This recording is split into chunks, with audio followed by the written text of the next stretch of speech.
وما أرسلناك إلا رحمة للعالمين.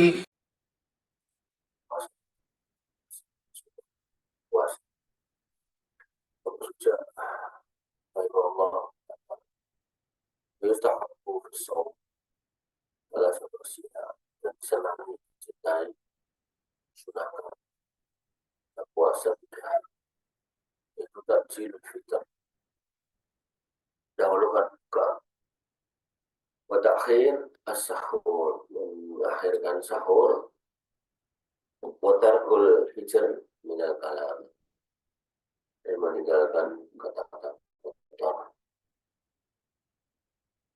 Sini ada terkait buka, bukan terkait sahur diakhirkan, dan juga kata-kata kotor termasuk menipu, berdusta, memaki, miso-miso, tinggalkan. Yang pertama, penyegerakan berbuka. Yang dimaksud di sini adalah ketika matahari telah benar-benar tenggelam, langsung disegerakan waktu berbuka. Yang gampangnya kalau udah dekat maghrib buka, jangan nanti-nanti. Dan ini ada dari saat yang membuat dia berkata bahwa saya dalam manusia ma'ajib selama mereka menyegerakan kita akan terus dianggap baik atau terus. Maka menyegerakan waktu berbuka bertujuan untuk mengisi yang suka mengakhirkan berbuka. Dan ini ada sebagian umat Islam yang melakukan mirip kayak Yahudi dan Nasrani dan merasa baik-baik aja. Orang Islam itu harus paham ya, kalau Nabi Muhammad SAW itu punya kebiasaan berusaha menyelesaikan Yahudi dan Nasrani.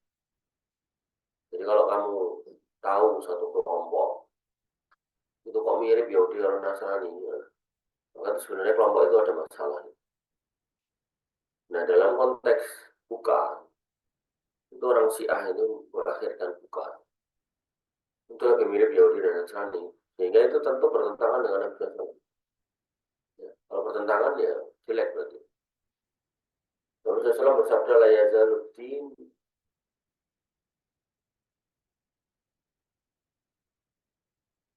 yazaluddin dohiran ma'ajalun nas al-fitnah. Islam akan terus jaya, Islam akan terus baik-baik aja. Ma'ajalun nas al-fitnah, selama mereka menyegerakan buka.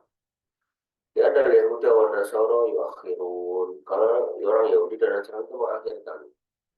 Artinya kalau orang Islam itu sudah mulai mengakhirkan bukanya, ya berarti mereka sudah mulai mengikuti ajaran atau kelakuan orang Yahudi dan Nasrani. Ya otomatis Islamnya berarti ya mirip-mirip mereka. Nabi kita SAW biasa berbuka sebelum memulai sholat maghrib.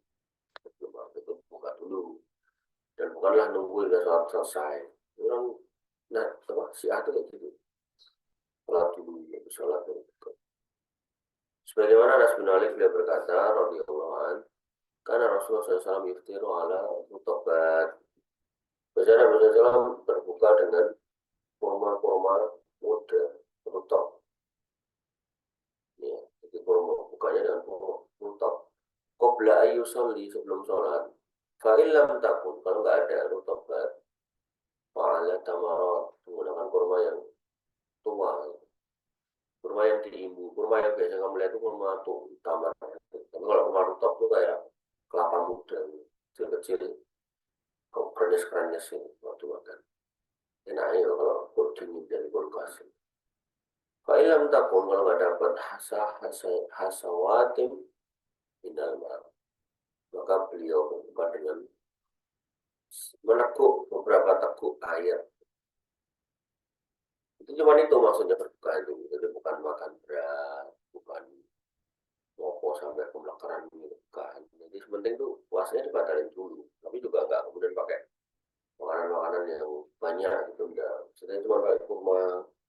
Ya kalau nggak satu ya 3 ganjil lah gitu. Terus pakai tamar atau pakai air. Nah, yang dianjurkan ketika berbuka adalah dengan mutok, kurma basah, tamar.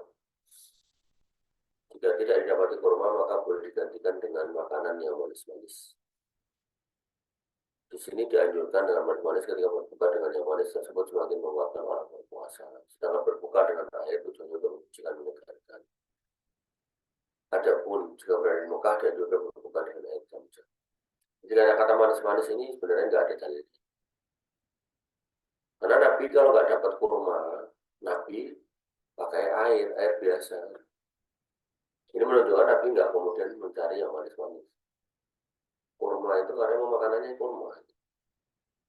Ya, jadi kalau di kampung misal makanannya makanan pokoknya jagung, ya dengan jagung secuil itu bisa sudah. Jadi manis-manis ini tidak ada dalilnya. Makanya beliau mengatakan untuk tujuannya agar kemudian untuk menguatkan orang puasa. Ya ini bisa benar bisa enggak. Ya, karena kalau harus manis-manis, orangnya diabetes. Ya maka Nabi menggantinya kan dengan air, bukan dengan susu. Susu kan agak manis. Bukan juga dengan air lain.